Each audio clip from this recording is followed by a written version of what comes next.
Hey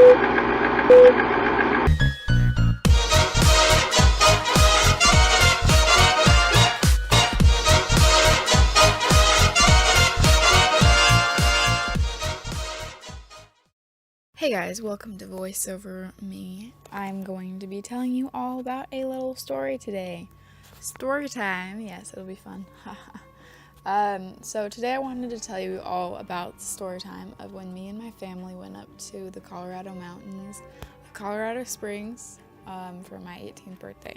It was mid-September and we were renting a little nice cabin up in the mountains. The place was nice. It was about 6 to 7 minutes walking distance away from the neighbors, and we were right up against the back of the mountain.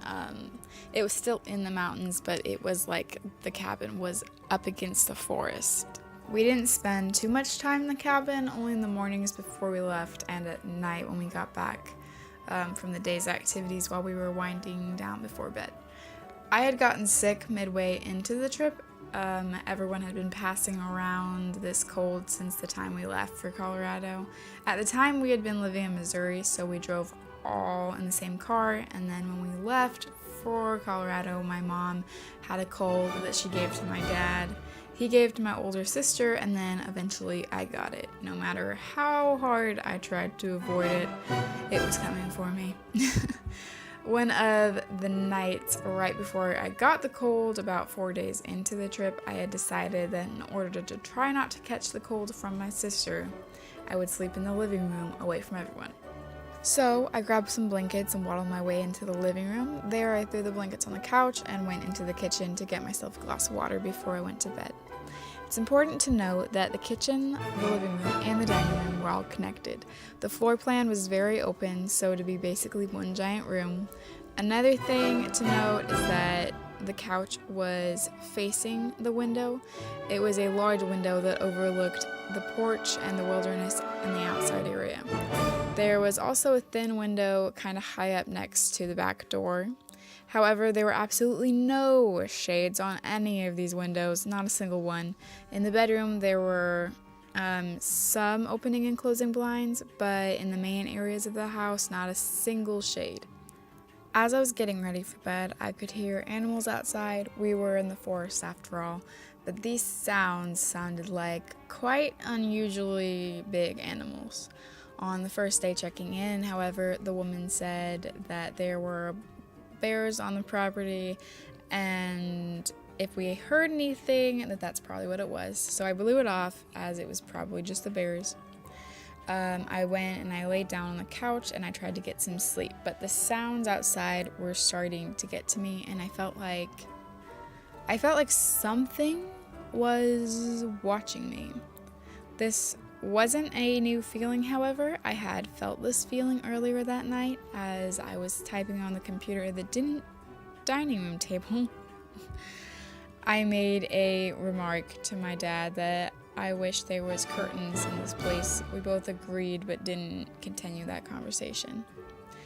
Anyways, as I tried to get some shut-eye, I continued to feel an eerie feeling that there was something staring at me and that the intent was not good. I rebuked it, prayed, and then pulled the blankets over my head, more annoyed than anything at this, but alas, I couldn't sleep. I gathered up my blankets and decided to move this party back into my room. I walked into the room trying to keep the noise down as not to wake up my older sister who had fallen asleep long before me. Climbed up into my bunk and tried to fall asleep, though I could still hear some rustling outside, and I was glad to have blinds on the windows, and I shortly fell asleep. In the morning, I had taken ill, and I was now feeling the cold pretty heavily. My sister and parents decided to go out for the last day we were there and rock climb a bit. I had really wanted to tag along, but my body was aching bad and my temperature was high. So I laid on the couch looking through all of the pictures we had taken through the week on my laptop and watched Good Mythical Morning in the background. When they had gotten home, we all ate dinner, hung out, ate some cake because, it was my birthday after all, got packed and ready to leave the next day, and went to bed. There were still eerie feelings that continued, but they were mostly at night. The next morning we got up and ate pancakes. and me and my sister watched Good Mythical Morning as per usual. My parents decided that they wanted to take a stroll around the property one more time before we left to take in all the beauty. They went, and while me and my sister finished our breakfast. After this, we all packed up the house and packed up the car, did one final check to make sure everything was out of the house, and called the lady so she could come and grab the keys from us. She was pretty nice, and we all said goodbye. Not too long into our drive home, we were all talking about all the fun that we had on the trip and our favorite parts. And what a shame it was when I had to get sick and miss the last day. Then we all kind of started talking about some of the best things, the worst things about the cabin, and then it turns out that we all had some weird feelings about the cabin, and that my dad also didn't feel comfortable sleeping on the couch when my dad had been quite used to sleeping and falling asleep on the couch at home. Just because he liked the comfy couches at home. We had leather couches.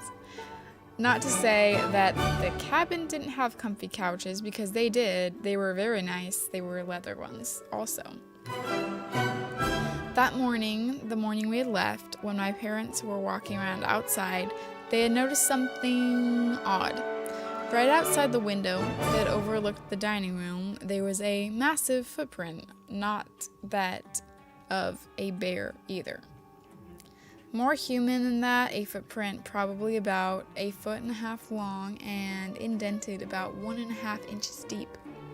My dad even got up on a rock and jumped off just to see if he could make a footprint that deep, and the dirt didn't budge.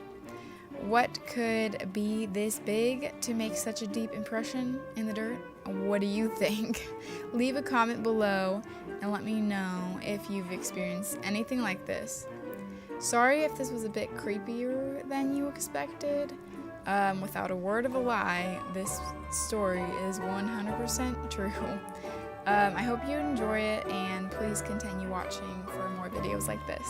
Thank you.